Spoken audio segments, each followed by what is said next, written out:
अनाथ बेटा। रूपा और शेखर सरिता विहार में रहते हैं। वो अपनी जिंदगी में बेहद खुश होते हैं। दोनों का शौर्य नाम का एक बेटा भी होता है, जिस पर दोनों ही अपनी जान छिड़कते हैं।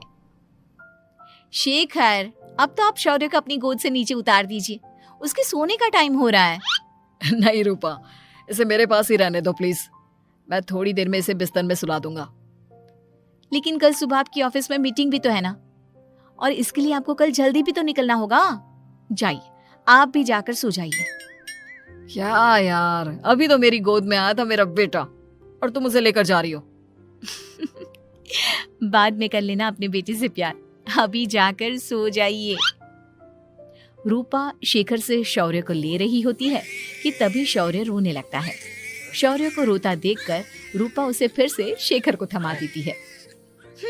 आपका बेटा ना एक नंबर का नौटंकी है, बिल्कुल आप पर गया है वो। साफ बोलो ना, तुम्हें जलन होती है हम दोनों बाप बेटे का प्यार देखकर। पहले बड़ा तो होने दो तुम शौर्य को, फिर देखना वो सबसे ज्यादा मुझे ही प्यार करेगा। देखते हैं। ऐसे ही दिन बीतते चले जाते हैं और एक दिन कैंसर की बीमारी के चलते रूपा की मौत हो जाती है। अब शौर्य 3 साल का हो चुका होता है, जिसके कारण उसकी दादी शेखर पर दूसरी शादी का दबाव बनाने लगती है। शेखर, शौर्य अभी बहुत छोटा है और उसे इस समय एक माँ के प्यार की बहुत जरूरत है। माँ, मुझे दूसरी शादी नहीं करनी। क्या पता जो दूसरी औरत आएगी वो मेरे बेटे को एक माँ का प्यार दे या ना दे। तो रूपा की छोटी बहन वैशाली से ही शादी क्यों नहीं कर लेता? वो तो शौर्य को एक माँ का प्यार पूरा दे सकती है ना।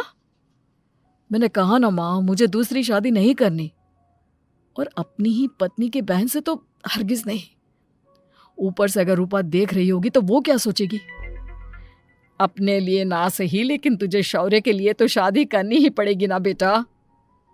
शेखर कुछ कहता उससे पहले ही अंजुमन उसे रूपा की कसम दे देती है, जिसके आगे मजबूर होकर शेखर शादी के लिए हामी भर देता है। देखो वैशाली, मैंने तुमसे शादी सिर्फ अपने बच्चे के लिए की है। मैं चाहता हूं कि तुम उसे एक माँ का भरपूर प्यार दो। शौर्य, आपके साथ साथ मेरा भी कुछ लगता है। अगर आप मुझसे शादी नहीं भी करते तब भी मेरा प्यार शौर्य के लिए कभी कम या ज्यादा नहीं होता।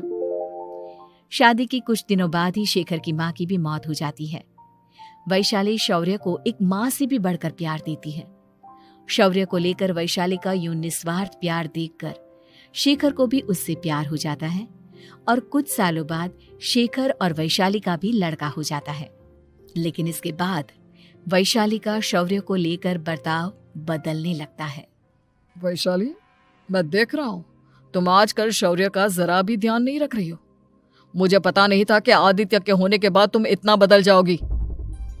आदित्य मेरा अपना सगा खून है और शौर्य दीदी का, फिर मैं दोनों में अंतर कैसे नहीं करूं? माँ भले ही दोनों की अलग अलग है, लेकिन पिता तो एक है ना।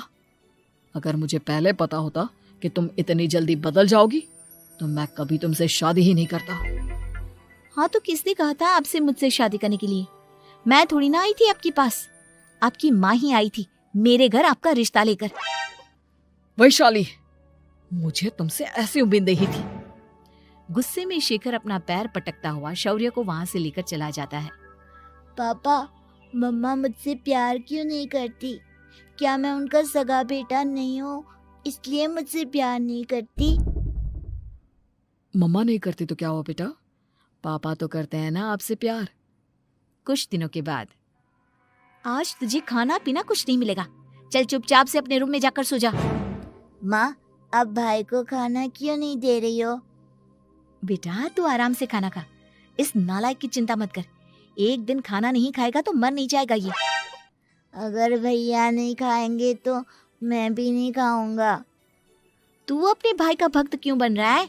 ये तेरा सौतेला भाई है, सगा नहीं जो तू लक्ष्मण बन रहा है। माँ, आपको इतना भी नहीं मालूम? श्री राम और लक्ष्मण सगे भाई नहीं थे। श्री राम माता कौशल्या और लक्ष्मण माता सुमित्रा की कोख से जन्मे थे।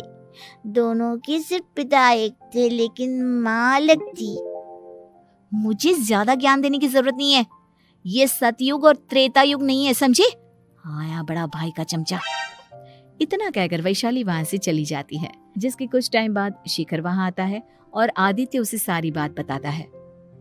मुझे माफ कर दो शौर्य, तुम्हारी माँ के जाने के बाद मुझे दूसरी शादी का फैसला करना ही नहीं चाहिए था।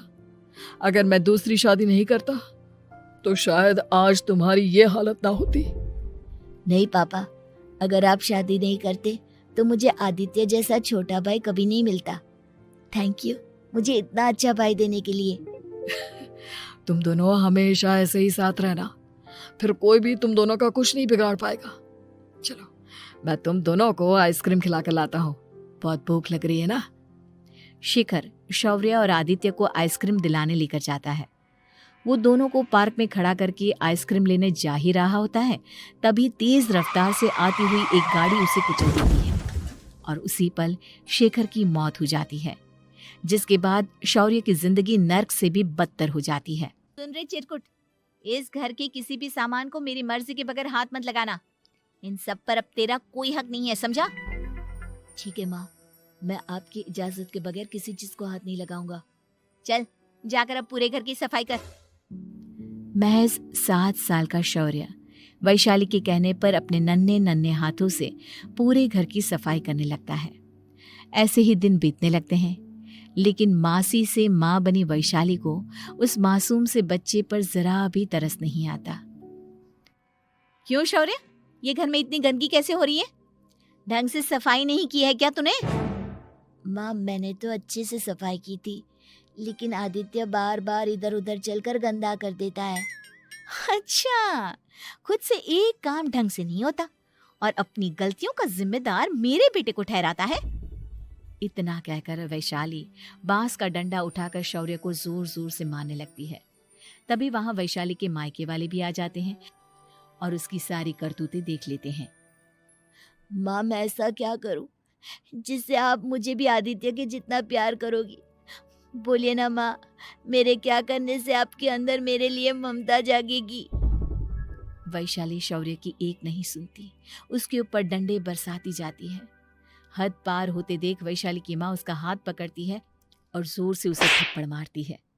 यही सब करने के लिए तूने दामाद जी से शादी की थी? हमने सपने में भी तुझसे ऐसी हरकत की उम्मीद नहीं की थी। तू माँ नहीं, माँ के नाम पर एक धब्बा है। बस कीजिए माँ, आदित्य के इस दुनिया में आने से पहले मैंने इसे बहुत प्यार किया था, लेकिन अब जब मेरी खुद की औलाद है तो मैं किसी और के बच्चे से प्यार क्यों करूं? अरे नालायक औरत, जिसे तू किसी और का बच्चा कह रही है वो तेरी खुद की सगी बहन का बच्चा है। बहन है तो क्या हुआ, मेरे अपने बच्चे से बढ़कर तो नहीं हो सकता ना ये कभी। अगर यही बात थी तो तू हमें पहले बता देती, हम शौर्य को अपने साथ ले जाते। उसे इस तरह प्रताड़ित करने की क्या जरूरत थी?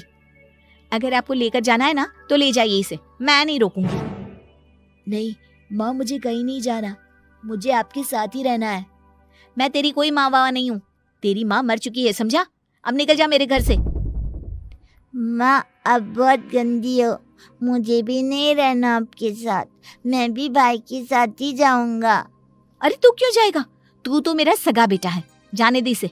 हम यहाँ ऐश से रहेंगे, तुम्हारे पापा बहुत सारी जमीन जायदाद छोड़ गए हैं तुम्हारे लिए। नहीं माँ, मुझे भाई के साथ जाना है।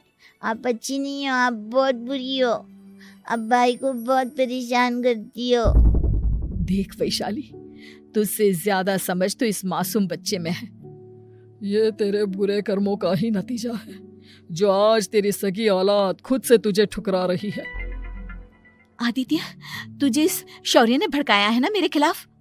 नहीं माँ, मुझे किसी ने भड़काया नहीं, पर मैं सब देखता हूँ, सब समझता हूँ। भाई बहुत अच्छा है, वो आपकी जैसा नहीं है। चलिए नानी। इतना कहकर वैशाली के मायके वाले आदित्य और शौर्य को अपने साथ ले जाते हैं और इस तरह वैशाली बड़े से घर में अकेली पड़ जाती है। 2 बेटों के होते हुए भी आज उसे माँ कहकर बुलाने वाला कोई नहीं होता।